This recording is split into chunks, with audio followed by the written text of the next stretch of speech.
Welcome to MB Guitar Journey. Have you ever wondered how knowing the notes on the guitar fretboard can improve your playing? Understanding the fretboard not only makes improvisation and songwriting easier but also helps you connect with music theory and play more confidently in any key. In this lesson, we'll break down the fretboard step by step and give you practical tips to master it. Let's get started.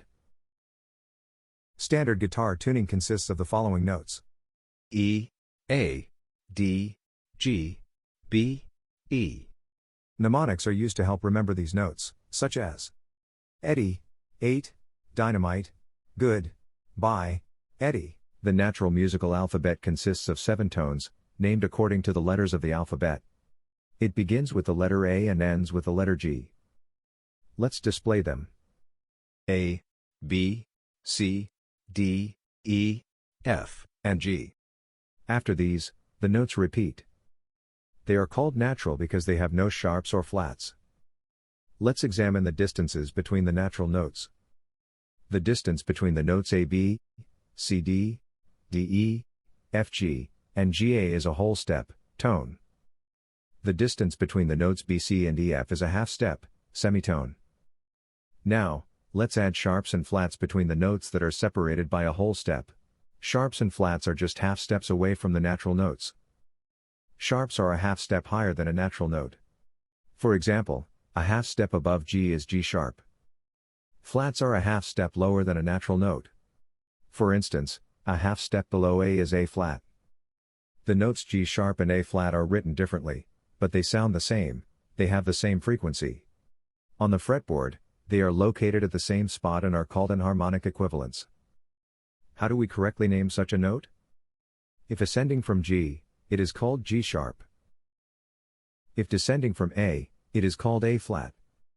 As we mentioned, all natural notes have sharps and flats between them except for B, C, and E, F. The half step between these leads directly to the next natural note. For example, when you ascend from B, you reach C. When you descend from F, you arrive at E. Now, let's finally add sharps and flats to the natural musical alphabet. Between the notes A and B is the note A sharp B flat. Between the notes C and D is the note C sharp D flat. Between the notes D and E is the note D sharp E flat. Between the notes F and G is the note F sharp G flat. Between the notes G and A is the note G sharp A flat. As we have already said, we choose the note name depending on whether we are ascending or descending. Now, we can map the notes onto the fretboard, starting with the A string. Frets progress chromatically, meaning each fret is one semitone apart. A sharp, B, C, C sharp, D, D sharp, E, F, F sharp, G, G sharp. And then the notes repeat. Notice that we follow the rules. There are no sharps or flats between the notes B and C, or E and F, while there are between all other notes. Let's add the notes for the E strings.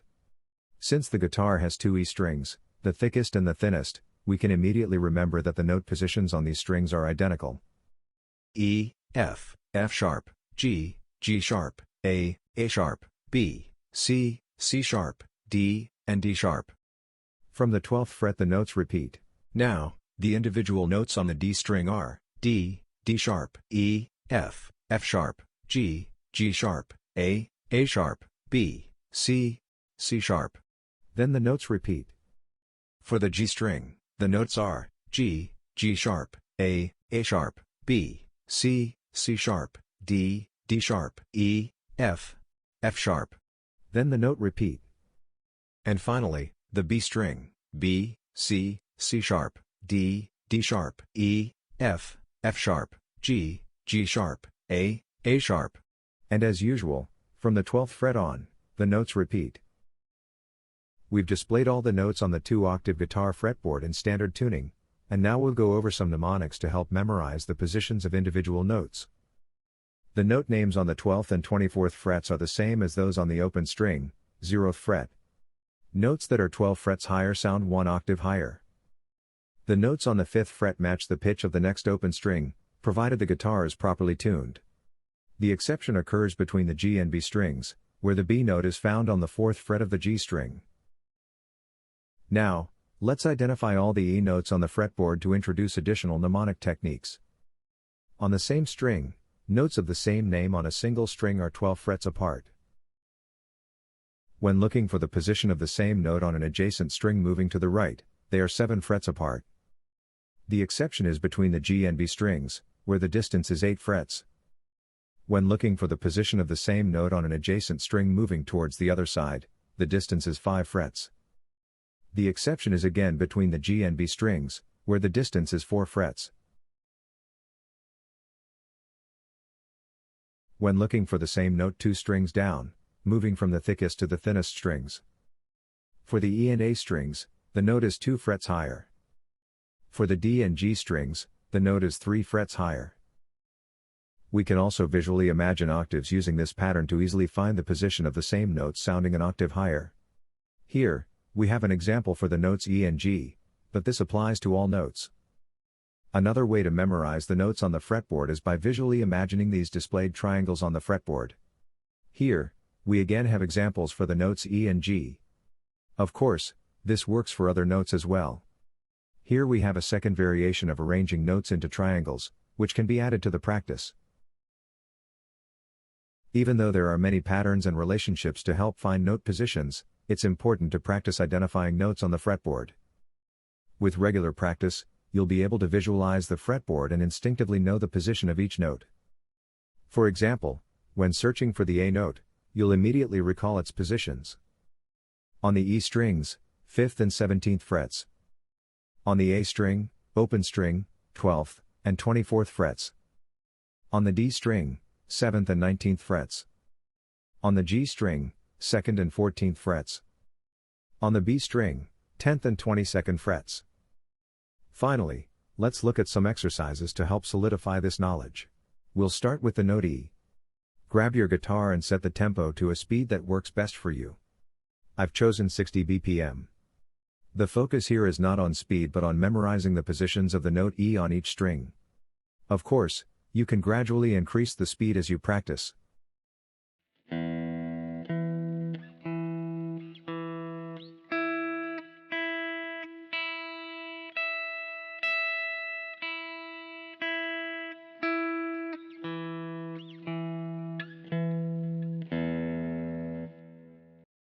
In the second exercise, we'll practice the note E starting from the 12th fret and above.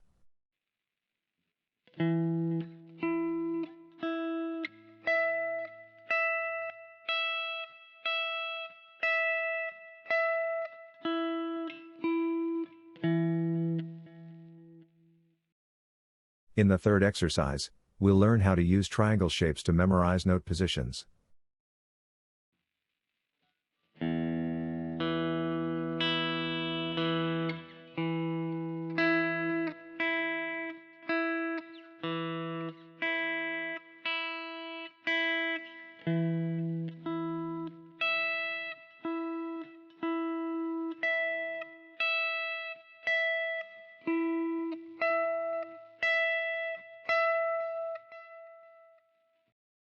Let's also go through an exercise for the note A.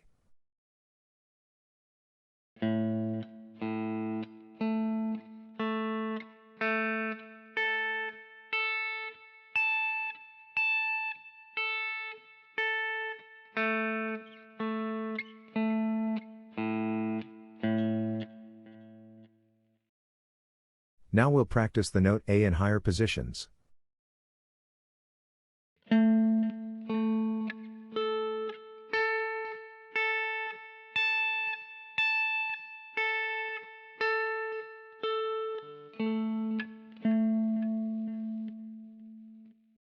Finally, learn how to use triangle shapes to remember the positions of the note A.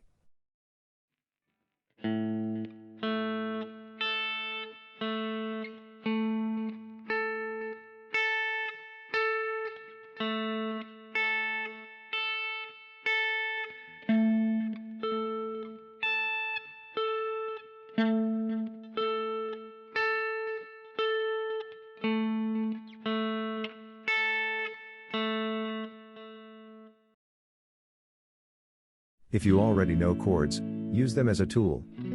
Chords can be a great help in navigating the fretboard because they start with the note contained in the chord name. Thank you for going through this lesson with me and focusing on the note positions on the fretboard.